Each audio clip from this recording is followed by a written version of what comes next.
कल हमने अवसर्पिणी काल के 5 आरों का वर्णन देखा था।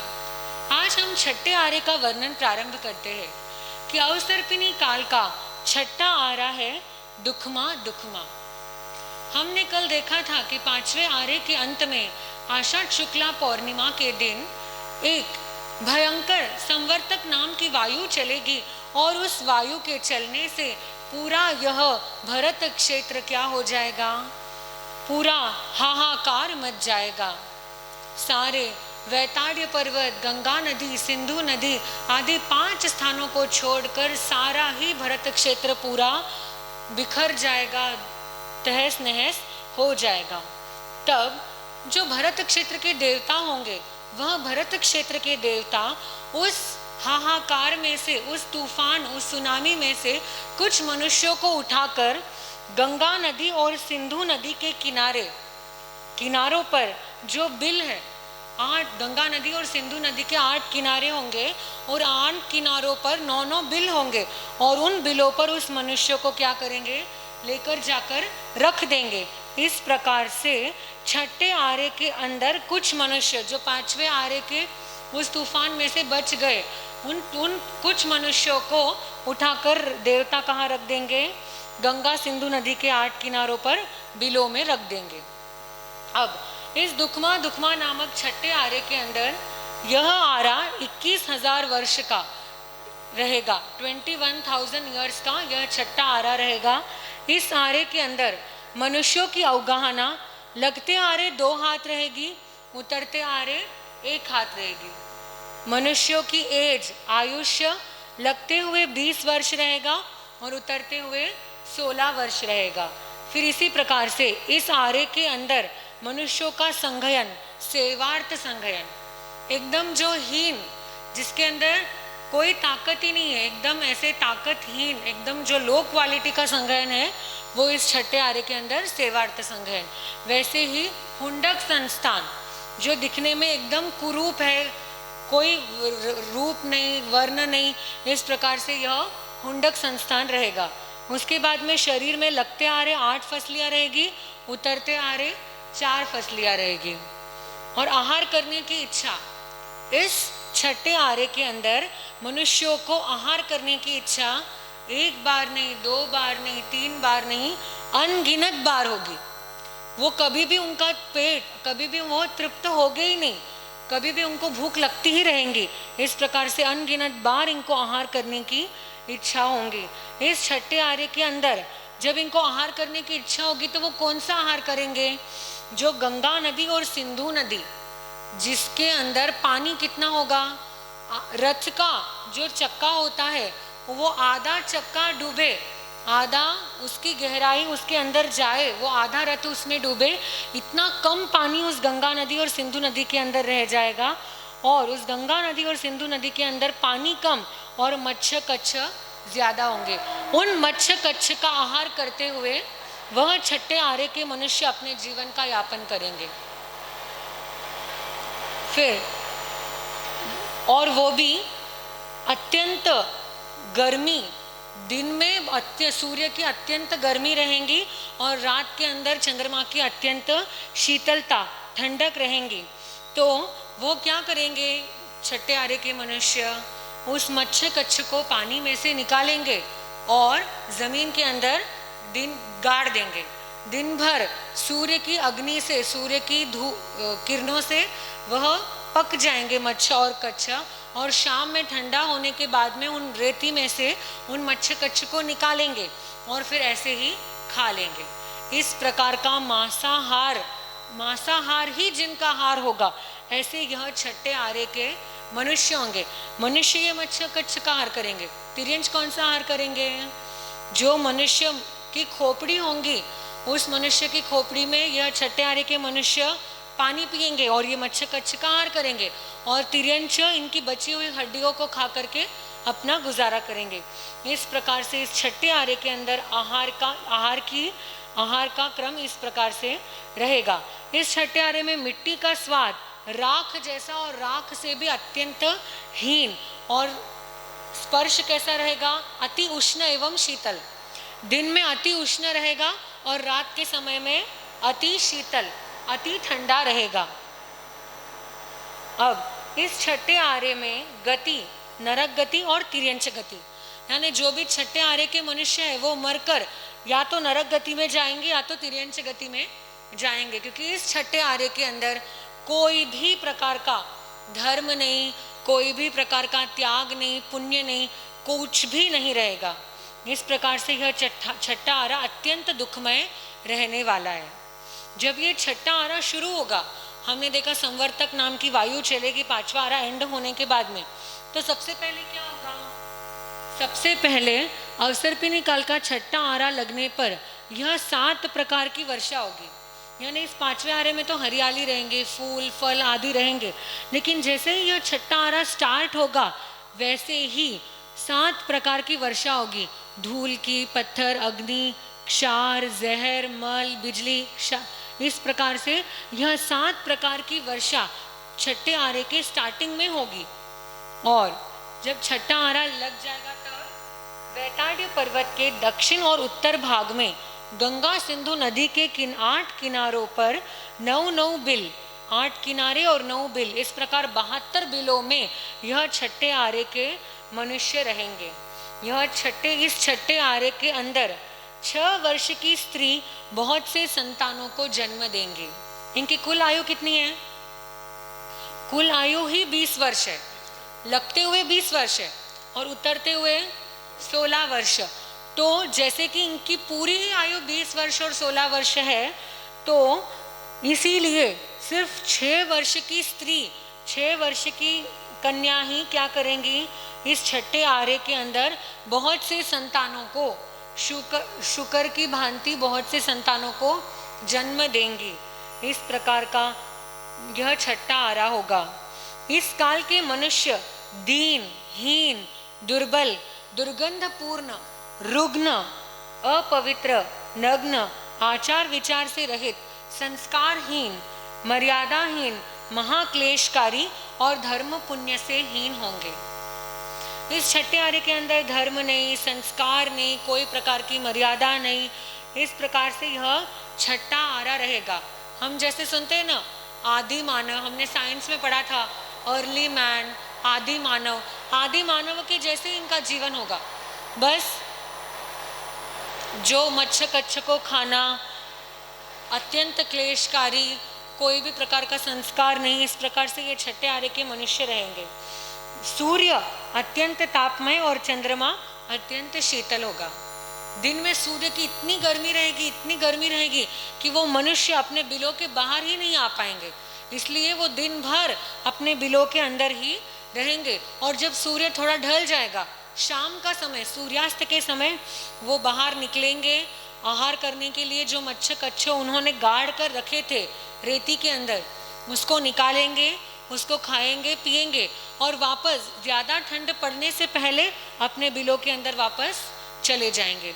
ना उनको गर्मी सहन होगी ना ठंडी सहन होगी। इतना ज़्यादा गर्म और इतना ज़्यादा ठंडा ऐसा वातावरण इस छठे काल के अंदर रहेगा। और इस प्रकार से हमने देखा कि अवसर्पिणी काल का छठा आरा जो है 21,000 वर्ष तक चलेगा। अत्यंत दुखमय ऐसा यह छठा आरा रहने वाला है। ऐसा कहते हैं कि जो भी जीव इस काल के अंदर धर्म की आराधना नहीं करेगा, नवकार नहीं गिनेगा, जो तप और त्याग के द्वारा नहीं अपने जीवन को जिएगा, वही व्यक्ति इस छठे आरे के अंदर जन्म लेगा, जहाँ पर कोई भी प्रकार का कल्चर ही नहीं है, कोई भी प्रकार का एक आर्यत्व कहो या फिर एक संस्कार इस आरे के अंदर नहीं रहेंगे। इस प्रकार से अत्यंत दुखमा नामक यह छठा आरा चलेगा 21,000 वर्षों तक। अब हमने अवसर्पिणी काल के 6 आरों के बारे में जाना। पहले हमने अवसर्पिणी काल चक्र क्या होता है, अवसर्पिणी काल के 6 आरे कैसे होते हैं, पहला, दूसरा, तीसरा, इस प्रकार क्रम से हमने 6 आरों के बारे में पूरी जानकारी प्राप्त की। अब हमें क्या करना है, उत्सर्पिणी काल के 6 आरे देखना है। पहले अवसर्पिणी के 6 आरे देख लिए, अब हम उत्सर्पिणी काल के जो 6 आरे हैं उन 6 आरों को शॉर्ट में समझेंगे कि जब यह अवसर्पिणी काल पूरा हो जाएगा तब उत्सर्पिणी काल, पहले अवसर्पिणी काल के अंदर क्या हुआ, हर चीज की वर्ण, गंध, रस, स्पर्श, आयुष्य यानी कि हाइट, एज, सहनन, संस्थान, फसलियाँ, हर चीज की, मिट्टी का स्वाद, चाहे प्रकृति हो, चाहे संस्कार हो, चाहे मनुष्यों की, हर प्रकार की चीजों में वर्ण, गंध, रस, स्पर्श की क्वालिटी के अंदर कमी आ रही थी। अवसर्पिणी काल के अंदर मनुष्यों की अवनति हो रही थी। लेकिन अब उत्सर्पिणी काल जब प्रारंभ होगा तब सारी ही बातों का उत्थान होगा, हर चीज में यह प्रोग्रेस करेंगे। बुद्धि भी इनकी, बुद्धि के क्षेत्र में भी अवसर्पिणी काल के अंदर धीरे धीरे मनुष्यों के अंदर जो एक नेचुरल बुद्धि होती है, कॉन्शियस होता है, वो कम हो रहा था। कॉन्शियस, संस्कार, नैतिकता आदि सभी गुणों की कमी इस अवसर्पिणी काल के अंदर समय के साथ में आ रही थी। मनुष्य की जो एक सरलता, वो भी सरलता भी कम हो रही थी। लेकिन अब ये जब उत्सर्पिणी काल शुरू होगा, इस उत्सर्पिणी काल के अंदर हर बात की वृद्धि होगी। हाइट बढ़ता जाएगा, अवगाहना, आयुष्य बढ़ता जाएगा, एज बढ़ती जाएंगी। मनुष्य की जो गुण है, वैल्यूज है, मोरल वैल्यूज, नैतिकता, संस्कार, उसके अंदर भी उस उत्सर्पिणी काल के अंदर धीरे धीरे वृद्धि होती जाएगी। हर बात से, वर्ण, गंध, रस, स्पर्श, प्रकृति आदि सभी बातों से यह उत्सर्पिणी काल में क्या होगा, उत्थान होगा। इसलिए इसका नाम है उत्सर्पिणी काल। अब इस उत्सर्पिणी काल के अंदर 6 आरे होंगे। तो पहला आरा कैसे होगा, उत्सर्पिणी काल में सब उल्टा होता है। अवसर्पिणी काल में सब कम कम कम कम हो रहा है, अब उत्सर्पिणी काल में सब बढ़ता जाएगा, धीरे धीरे धीरे धीरे ज्यादा ज्यादा होता जाएगा। तो उत्सर्पिणी काल का जो पहला आरा होगा वो सेम छठे आरे जैसा होता है। जैसे यह दुखमा दुखमा नामक छठा आरा है, 21,000 वर्ष का, एक हाथ के मनुष्य है, 16 वर्ष की जिनकी आयु है, जिनमें वर्ण नहीं, गंध नहीं, जो बहुत ही कुरूप, दीनहीन, असंस्कारी, ऐसे ही मनुष्य कब रहेंगे, उत्सर्पिणी काल के पहले आरे के अंदर। पर इतना फर्क रहेगा कि स्टार्टिंग में ये उत्सर्पिणी काल का जब फर्स्ट आरा लगेगा, स्टार्ट होगा, तब इनकी आयुष्य 16 वर्ष और अवगाहना 1 हाथ रहेंगे।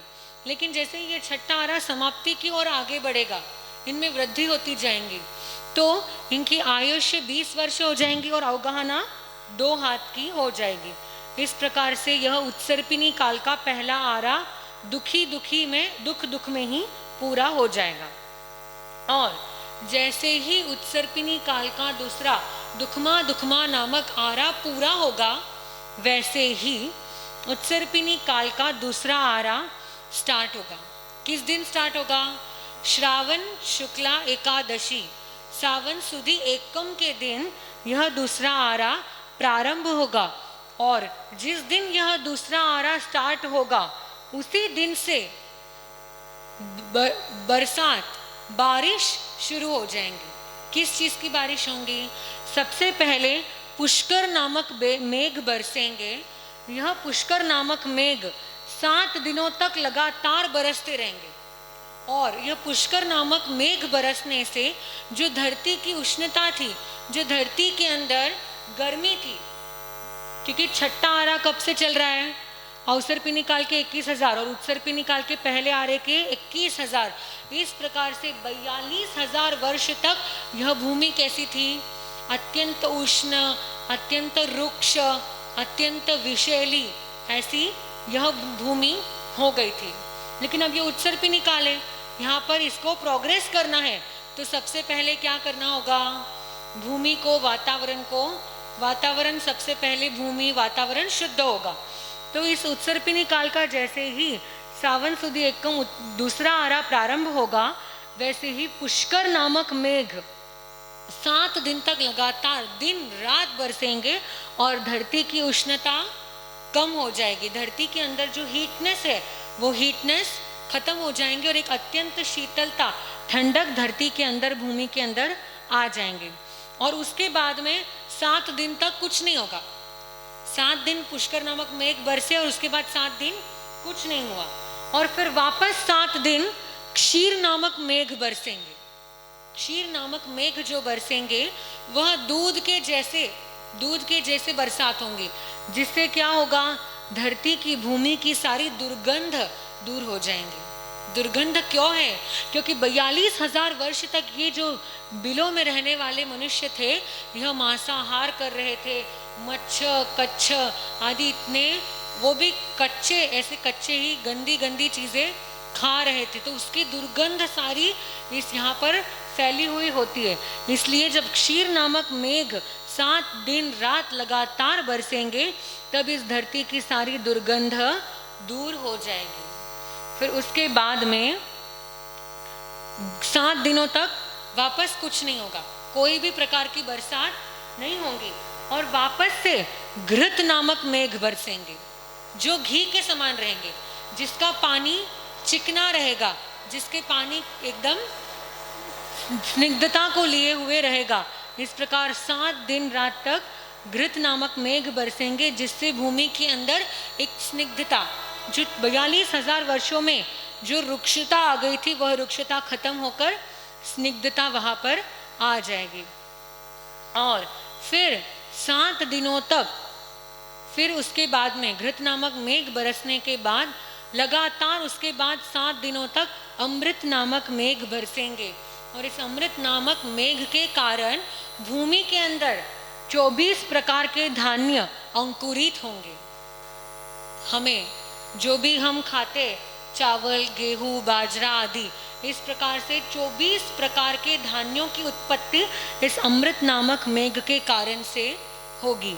और उसके बाद इक्षु नामक मेघ 7 दिन तक लगातार बरसेंगे और 5 रसों की उत्पत्ति होंगी। तीखा, कड़वा, कशैला, खट्टा और मिट्टा। फल आ गए, धान्य आ गए, लेकिन उन धान्यों के अंदर, उन फलों के अंदर रसों की आवश्यकता होती है। रस रहेंगे तो ही चलेगा, इसलिए 5 प्रकार के रसों की उत्पत्ति इस इक्षु नामक मेघ के बरसने पर होगी। तो इस प्रकार उत्सर्पिणी काल का जब दूसरा आरा प्रारंभ होगा, तब 7-7 दिनों तक 5 प्रकार के अलग अलग मेघ बरसात करेंगे। जल की बरसात, दूध, घी, अमृत, इक्षु, इस प्रकार 5 प्रकार की बरसात होने से 35 दिनों तक यह बरसात होगी। और बीच बीच में 7 दिनों तक कोई भी बरसात नहीं हुई थी, वह 14 दिन, वह 14 डेज। इस प्रकार टोटली 49 डेज, 150 दिन तक यह क्या होगी, पूर्व भूमि निर्माण होगी। दूसरा आरा उत्सर्पिणी का शुरू हो गया तो प्रोग्रेस शुरू होंगी। तो लगातार 150 दिन के बाद में 50वें दिन, ये जो बिलों में ये मनुष्य रह रहे थे, मनुष्य तो वही है ना, भले ही आरा बदल जाए लेकिन मनुष्य तो वही है। मनुष्यों का तो कोई मनुष्य तो कहीं नहीं जा रहे। तो अब ये मनुष्य देख रहे, बाहर बिलों के अंदर ही रहकर देख रहे कि बाहर लगातार बरसात हो रही है, लगातार बरसात हो रही है। बहुत डर गए। पहले तो वो बहुत भयभीत हो जाते थे, ये क्या हो रहा है, उनको कुछ समझ में नहीं आता है। लेकिन जब 49 दिन के बाद बरसात रुक जाती है, तो वह बिलों में रहने वाले मनुष्य बाहर निकल कर देखते हैं, तो आसपास में सारी प्रकृति हरी भरी फलों से, फूलों से लदी हुई उन्हें दिखाई देती है कि कितने प्रकार के धान्य, इतनी हरियाली, इतना सुंदर उन्हें सारा वातावरण, बाहर का सीन, बाहर की सीनरी उनको दिखाई देती है। तो वो सारे बिलों में रहने वाले मनुष्य बहुत खुश हो जाते हैं, बहुत हर्षित हो जाते हैं, और 50वें दिन क्या होते हैं, बाहर निकलते हैं और सब देखते हैं। तब उसी दिन से वह मनुष्य क्या करते हैं, प्रतिज्ञा कर लेते हैं कि हम आज के बाद में मांसाहार नहीं करेंगे। क्यों? क्योंकि खाने के लिए इतने सारे फल, फूल, धान्य आदि उत्पन्न हो चुके, तो मांसाहार करने की कोई आवश्यकता नहीं है। इसलिए वह 5वें दूसरे आरे के, उत्सर्पिणी काल के दूसरे आरे जब जैसे ही शुरू होता है, 50वें दिन वह मनुष्य मांसाहार नहीं करेंगे ऐसा संकल्प ले लेते हैं। और उसी दिन से उसी दिन कौन सी तिथि होती है? भाद्रपद शुक्ला पंचमी, जिस दिन हम संवत्सरी मनाते हैं। इस प्रकार से यह संवत्सरी मनाई जाती है और उसी दिन से उनका संवत्सर प्रारंभ होता है। तो इस दूसरे उत्सर्पिणी काल के दूसरे आरे में क्या होता है? प्रोग्रेस शुरू होता है पर धर्म नहीं होता। अवसर्पिणी काल का 5वां आरा और उत्सर्पिणी काल का 5वां आरा, उत्सर्पिणी काल का, दोनों भी सेम ही है, दोनों भी 21,000 वर्ष के ही है। दोनों के अंदर भी अब ये भी इस दूसरा आरा जैसे ही स्टार्ट हुआ, इसमें भी धीरे धीरे धीरे धीरे लगते हुए तो मनुष्यों की आयुष्य 20 वर्ष और हाइट 2 हाथ रहेगी। लेकिन जैसे ही यह दूसरा आरा खत्म होने आएगा, 21,000 वर्ष पूर्ण हो जाएंगे, तब तक ये मनुष्य बहुत कुछ सीख जाएंगे।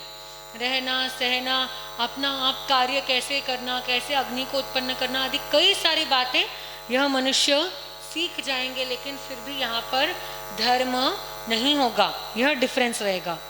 अब दूसरा आरा पूरा होने के बाद में उत्सर्पिणी काल का जब तीसरा आरा स्टार्ट होगा, तब तीसरे आरे के स्टार्टिंग में ही क्या होगा?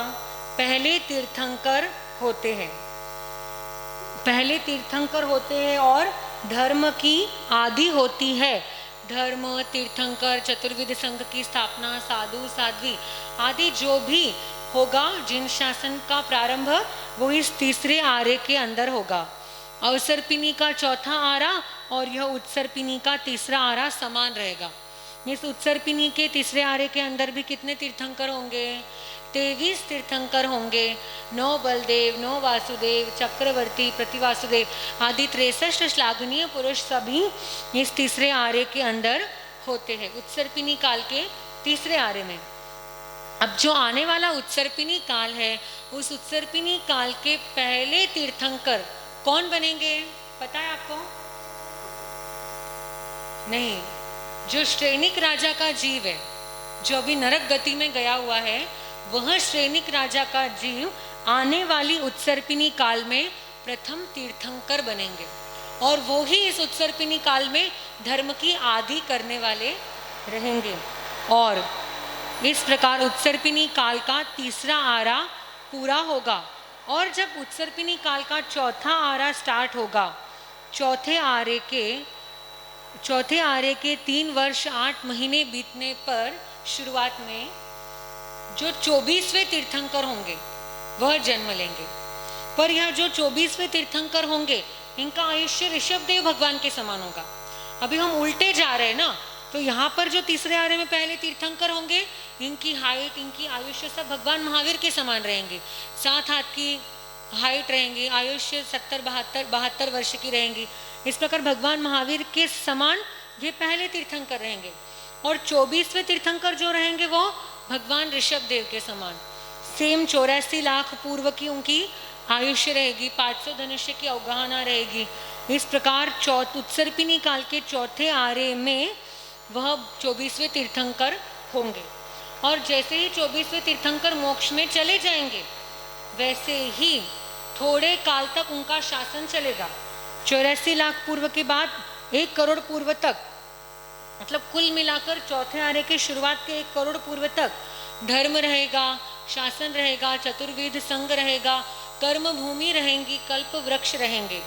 लेकिन 1 करोड़ पूर्व का काल होने के बाद में कल्प वृक्षों की उत्पत्ति शुरू हो जाएंगी। अब देखो, जब रेडीमेड मिलना शुरू हो जाएगा, तब लोग कर्म क्यों करेंगे?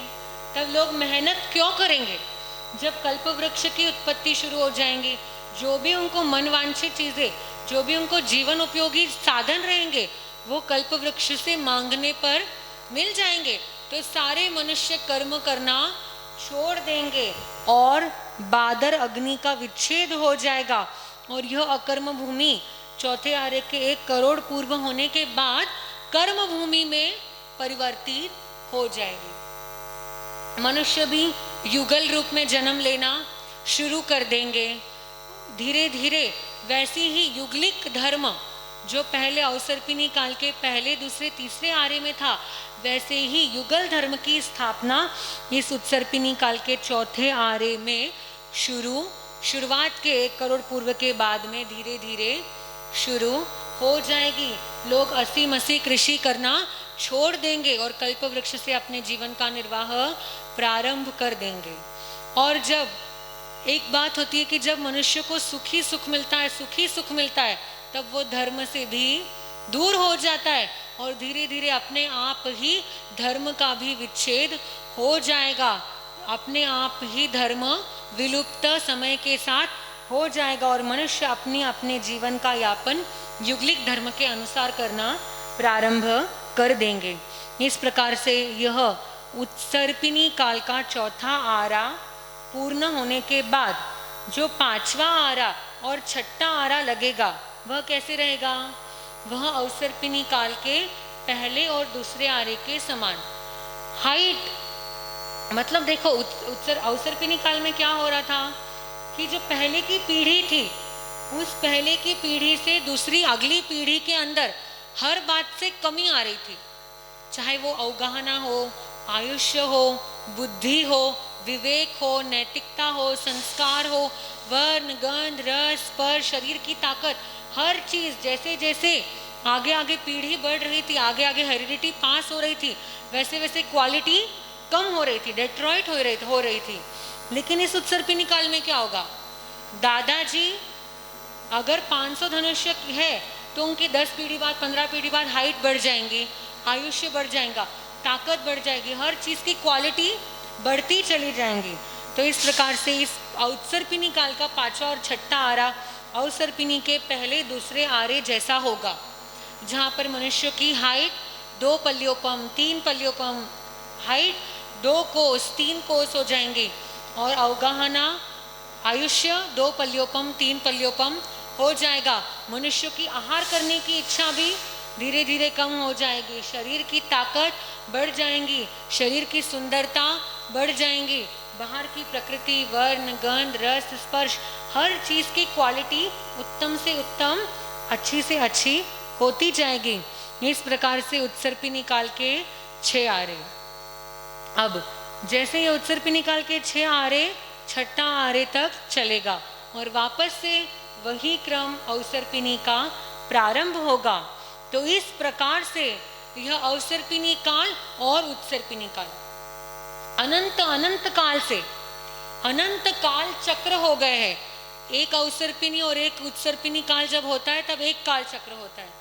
ऐसे अनंत काल चक्र भूतकाल में पूर्व में हो गए हैं और अनंत काल चक्र भविष्य में होने वाले। यह संसार का चक्र, यह संसार का, यह काल का पहिया बस ऐसे ही चलने वाला है। आदि मानव से, जैसे हम साइंस में पढ़ते हैं कि आदि मानव, अर्ली ह्यूमंस से हम एक अच्छे मनुष्य बने, वापस अर्ली ह्यूमंस बन गए। यह क्रम अनंत काल तक चलने वाला है और अनंत काल तक चलते रहेगा। पर ये 6 काल चक्र का स्वरूप, ये 6 आरे का स्वरूप हमने समझा, लेकिन हमें यह समझने का क्या सार है, यह समझने से हमें क्या फायदा होगा? तो यह काल चक्र सीख कर, समझ कर हमें यह सीखना है कि यह काल की परंपरा चल ही रही है और हमारी आत्मा भी क्या हो रही है, कभी युगलिक बन रही है, कभी छठे आरे में जन्म ले रही है, कभी 5वें आरे में जन्म ले रही है, कभी सुखी हो रही है, कभी दुखी हो रही है। इस प्रकार से सुख दुख के झूले में हमारी आत्मा क्या कर रही है, झूल रही है। और यह संसार का चक्र पहिया चल रहा है, लेकिन हमें क्या करना है? इस भौतिकता के चक्र को छोड़कर अध्यात्म के पंखों की उड़ान भरना है और शीघ्र ही सिद्ध गति को, मोक्ष मंजिल को प्राप्त करना है। जब हम इस काल चक्र को समझेंगे तो हमें यह पता चलेगा कि जैसे यह काल चक्र अनंत काल से घूम रहा है, गोल गोल गोल गोल यह पहिया चल रहा है, कभी अवसर्पिणी कभी उत्सर्पिणी, कभी बढ़ोतरी कभी वृद्धि कभी हानि, वैसे ही हमारी आत्मा का भी क्या हो रहा है, कभी नरक गति कभी तिर्यंच गति, कभी मनुष्य गति कभी देव गति, कभी निगोद तो कभी सन्नी, कभी असन्नी, कभी पर्याप्त, कभी अपर्याप्त, कभी स्त्री, कभी पुरुष, कभी नपुंसक, कभी भरत क्षेत्र में कभी ऐरावत क्षेत्र में, कभी ऊंचे देवलोक में कभी नीचे देवलोक में। हम भी क्या कर रहे हैं, इस काल चक्र के समान गोल गोल इधर से उधर, इस बॉल को उठाया उधर फेंका और वो बॉल उठाकर इधर फेंका। इस प्रकार से हमारी आत्मा भी इस 84 लाख जीव योनि के अंदर क्या कर रही है, गोल गोल गोल गोल चक्कर खा रही है। लेकिन हमें इस काल चक्र को समझकर, मनुष्य जीवन की दुर्लभता को समझकर कि हमें आज आर्य क्षेत्र मिला है, पंचम आरा भले ही हो, भले ही दुख में पांचवा आरा हो, लेकिन आज भी हमारे पास में चांस है कि हमारे पास जिन शासन है, हमारे पास भगवान की वाणी 32 आगम रूप के अंदर उपलब्ध है। और उस आगम की वाणी को समझाने वाले, बताने वाले ऐसे हमारे पूज्य साधु साध्वी जी भगवंत है, श्रावक श्राविका है, सम्यक दृष्टि आत्माएं है। सभी बातें आज भी इस पंचम काल के अंदर होने के बाद में भी उपलब्ध है। तो हमें उन सारी चीज़ों का क्या करना है, लाभ उठाना है और अपनी आत्मा को इस 84 लाख जीव योनि के चक्र से, इस अनंत काल चक्र से घूमने से हमारी आत्मा को हमें बचाना है और हमारी आत्मा को हमें सेव करना है। तो इस प्रकार इस काल चक्र को समझने का यह सार है। इस प्रकार से सेवम भन्ते सेवम भन्ते, जिन आज्ञा विरुद्ध यदि कुछ कहने में आया हो, अपनी मेरी बुद्धि कम होने से अगर जिन आज्ञा विरुद्ध मैंने कुछ भी कहा हो, तो मैं बारंबार मिच्छामि दुक्कडम कहती हूँ, बारंबार मिच्छामि दुक्कडम।